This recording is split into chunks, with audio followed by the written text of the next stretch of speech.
इनकलाब जिंदाबाद साथियों। बात ऐसी है कि इन किस्म की मीटिंगों में हमारे दो काम हो जाते हैं।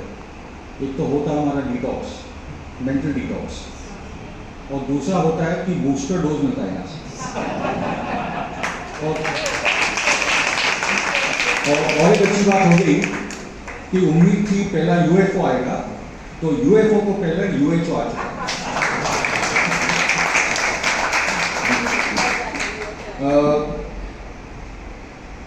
Now coming to the serious note, ये मेरे जो की सीरियस थी वैसे।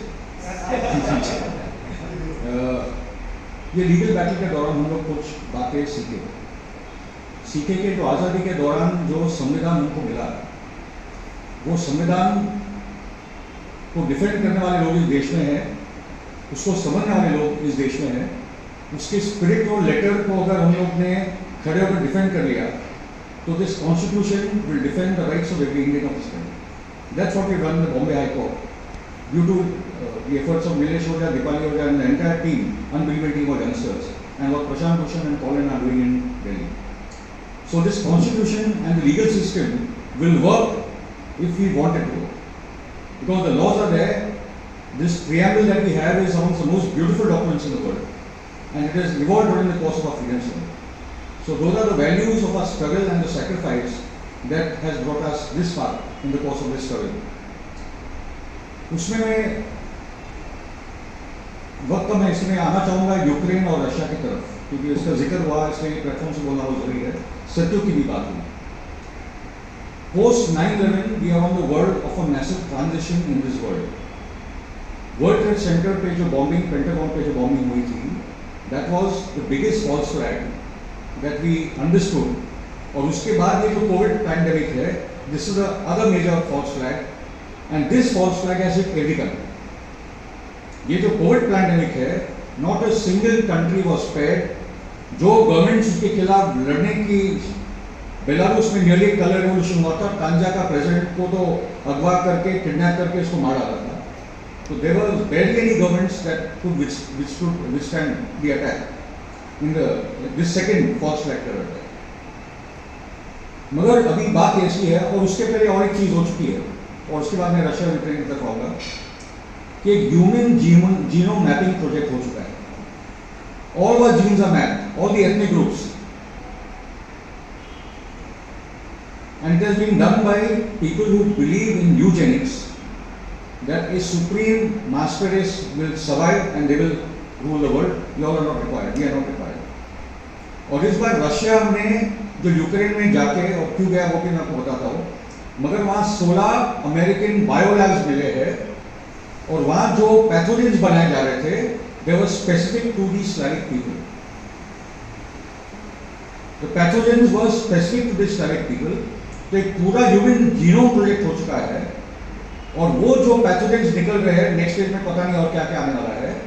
And if they are going to target Indians and Asians and African and South American and Central American, तो आपको यूक्रेन और रशिया के दौरान दो दुनिया भी दिखती है।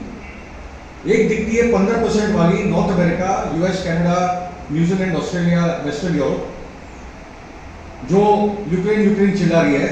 मगर यही देश थे जिन्होंने पिछले 23 साल में 11 देशों पे हमला करके, 23 देशों, sorry yes, in the last 23 years they have attacked 11 countries, और उन्होंने 1 करोड़ 10 लाख लोगों को मारा। ये रहा Afghanistan, Somalia, Libya, I don't need to give you Afghanistan and so on. आज ये लोग इंटरनेशनल लॉ और वगैरह वगैरह वगैरह बात कर रहे हैं, इतनी हिपोक्रेसी है ये दुनिया। Now why did Russia go into Ukraine, और उसके परिणाम क्या?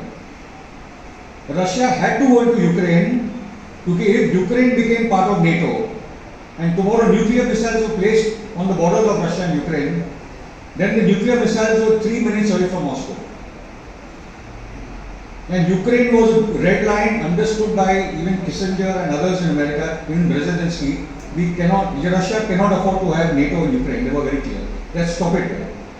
But the eastward march carried on, and Ukraine was the red line.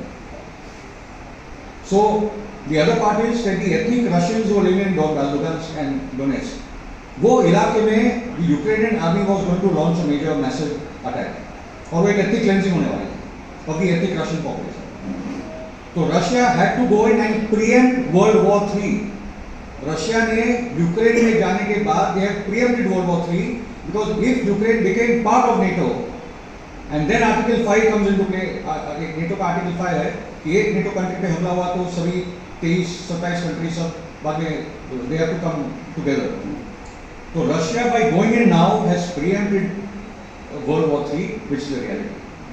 और उसमें और एक बात आती है, ये तो सैंक्शंस की बात है, and I am thankful right now to this government for taking the right position.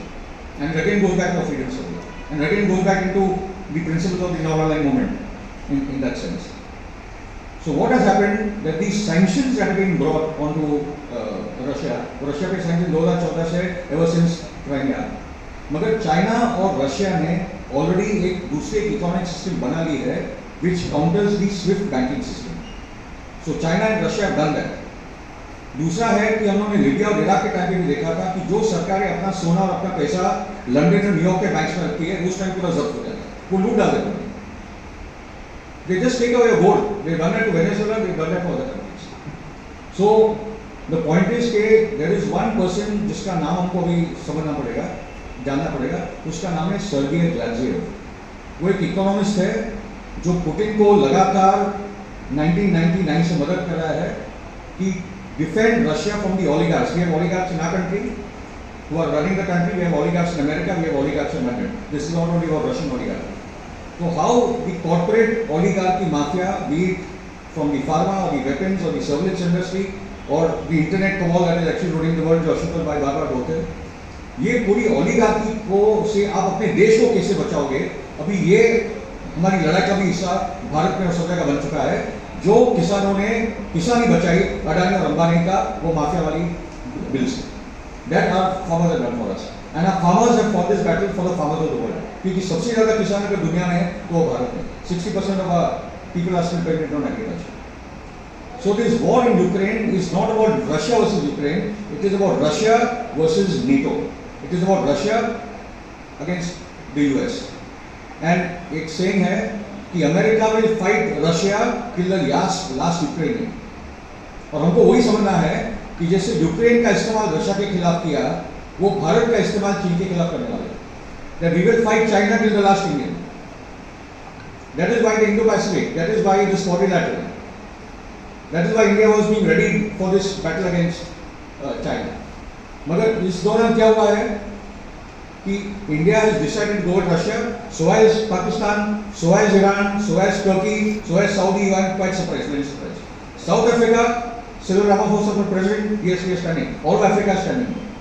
So the global South, the third world, so-called third world, today we can see that the majority of the world, अभी BRICS की meeting हुई, सब साथ में थे, और isolation का.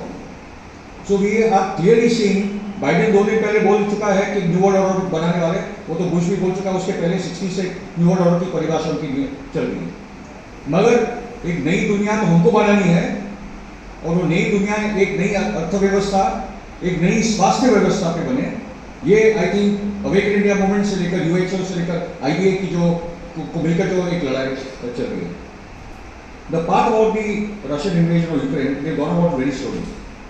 मैं आपको और भी बता दूं, they are not bombing cities. आपने देखा है कि जैसे इराक पे बॉम्बिंग वगैरह वगैरह जो चली थी, रशिया ने वो काम नहीं किया बिकॉज 40% बेसिकली रशियन एथनिक जनता है. यूक्रेन में उनके भाई बंधु है, dog Slavic people. So they gone very slow. They kept on telling Zelensky, I just take 2 minutes more. So this they kept on telling Zelensky is only a puppet. He is run by the Americans. Okay, you have to denazify, demilitarize, no going with NATO. And that is what it's all about, this war. And they're slowly taking over. If Ukraine doesn't agree, Ukraine will fall apart. Poland, Hungary, Romania, सब अपना लेंगे. और आखिरी बात साथियों, इसलिए ये जो एक न्यू वर्ल्ड ऑर्डर खड़ा हो रहा है, जो वेस्टर्न साम्राज्यवाद से मुक्त होकर दुनिया में नई ताकतें खड़ी हो रही है, और उसके जो पिलर्स है, China, Russia and Iran were the 3 integrating forces. I think India is standing there now, and I think that is an important part. But उसके साथ there are certain very dangerous things that have been done by from the central to the state governments. That's also there. जो छेड़ा जी ने बात की और समझना पड़ेगा कि उन्होंने वो मैपिंग में एक्चुअली क्या क्या देखा है. इज मोदी जी और Soman is actually controlling or who the hell is this character? Okay, because the kind of things And now comes the next major battle. Will the WHO impose its conditions upon the entire world, and a pharma medico dictatorship and a bureaucracy controls the world with Bill Gates as the de facto president? That is what now they're trying. And that is what this battle is in this country. And that is why the formation of the UFO,